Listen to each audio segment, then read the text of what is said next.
நான் பிறந்தது தஞ்சாவூர் மாவட்டம் ராஜமன்னார்குடியில். ஆனால் நான் வளர்ந்ததெல்லாம் செட்டிநாடு. அது எல்லாருக்கும் உங்களுக்கெல்லாம் தெரியும்.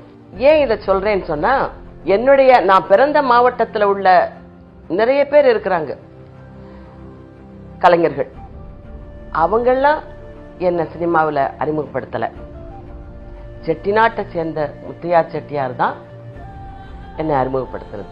கவிஞர் கண்ணதாசன் அவர்கள் 1958 வருஷம் மாலையிட்ட மங்கை படத்துல எனக்கு ஒரு அறிமுகம் படுத்தினாரு.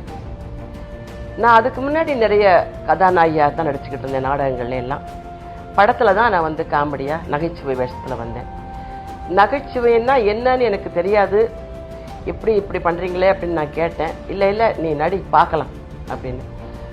அவர் வந்து அவருடைய மோதிர கையினால குட்டுப்பட்டதுனால தான் நான் இவ்வளவு நாளும் இந்த கலை உலகத்துல இருந்துகிட்டு இருக்கேன்னு நினைக்கிறேன். கதாநாயகியா இருந்திருந்தேன்னா என்ன ஒரு 6-7 வருஷம், ரொம்ப தாக்கு பிடிச்சா ஒரு 10 வருஷம் இருக்கலாம் அல்லவா.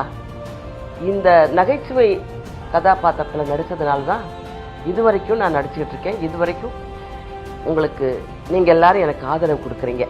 ஒரு மேடையில் ஒருத்தர் சொன்னாரு, எங்க தாத்தா அவங்களுக்கு ரசிகர், எங்க அப்பா அவங்களுக்கு ரசிகர், நான் அவங்களுக்கு ரசிகர், என் பிள்ளைங்களும் அவங்களுக்கு ரசிகர் அப்படின்னு சொல்லி. அது எவ்வளவு பெரிய பாக்கியம்.